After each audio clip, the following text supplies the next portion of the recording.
Hi, this is Dan with QT Equipment, and as promised, we're back with this beautiful Peterbilt 537. We recently shot a fairly in-depth video on the Vanair Air N Arc system. You can go back and check out all the cool things that machine does to power this truck. But we were waiting on a couple of American Eagle toolboxes to be able to show you the full build, and here we are, we're ready to go. Let's take a look. On the equipment side, we've got a 14-foot IMT Dominator 2-body. We've got an IMT 10,000 30-foot reach crane, and we've got a Vanair Air N Arc i300. As I referenced before, we've got a full video on that Air N Arc. It's a great machine. Go check out that video for all the specs on that. Let's take a look at what we've got inside the compartments here. Are you ready to have some toolbox envy? I don't know that you are. All right, let's take a look. First cabinet, American Eagle toolboxes. Second cabinet, American Eagle toolboxes.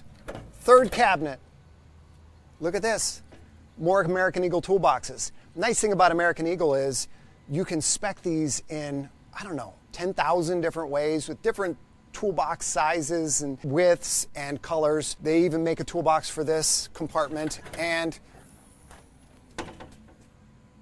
for all of your long bars or anything that's too big to fit in the other compartments, you've got three very substantial toolboxes right there.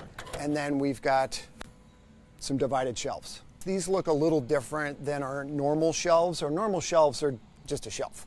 But these are divided shelves, so they've got these little dividers in there, and they will help you organize a lot of your small parts and keep your toolbox more organized.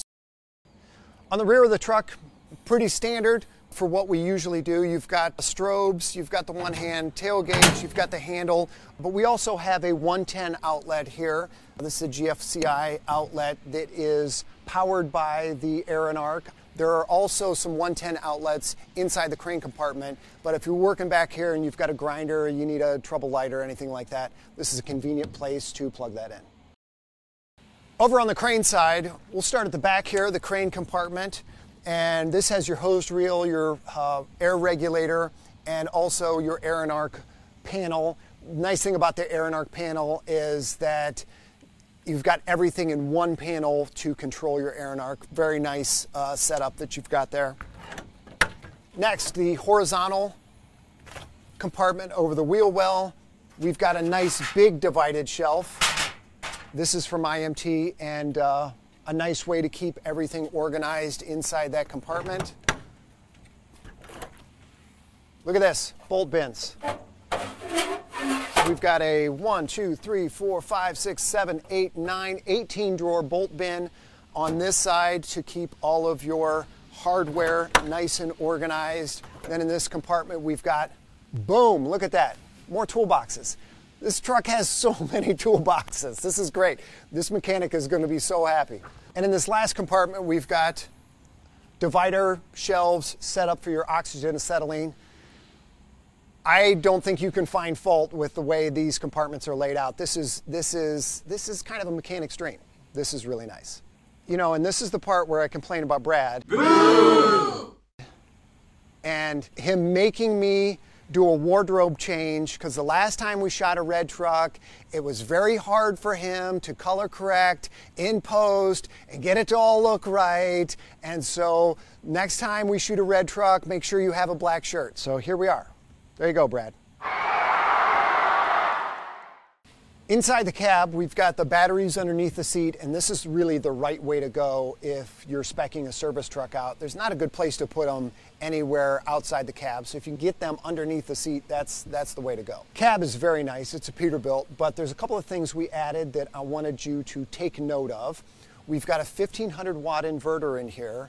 We also have a 110 outlet, so if you need to charge a laptop or anything, you can do that right from the cab. But we also have a cab heater. This truck has an Air N Arc, as we know. One issue with the Air N Arc or the NPAC is that they're designed to run your truck with the cab off, which is great. You're saving fuel, you're saving engine hours. That's a very good thing. But if you are in Michigan in January and everything's off back here for 6 hours, 5 hours, your cab's going to be freezing cold. If you go up there, a lot of those techs are going to run their cab and their NPAC or their Air N Arc at the same time, kind of defeating the purpose of those machines. We've installed a cab heater inside the cab, powered by an inverter again. Keep your cab nice and toasty when it's cold. Inside the cab of the Peterbilt 537, it's very nice. I mean, you can't complain about driving a Peterbilt, I don't think.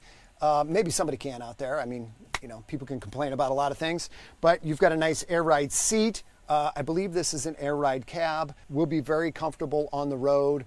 You've got an Eaton 10-speed transmission that also functions, as one of our subscribers pointed out, it also functions as an anti-theft device because not many people in the country can drive these things anymore.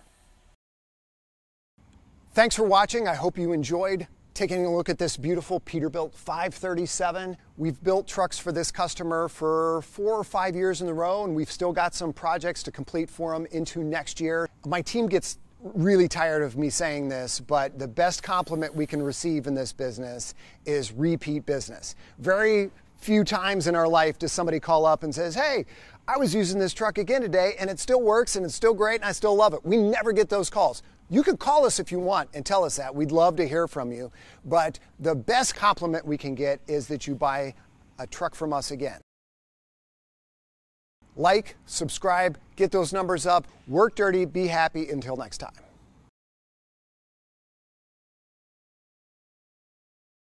It supplies hydraulics. It does, it's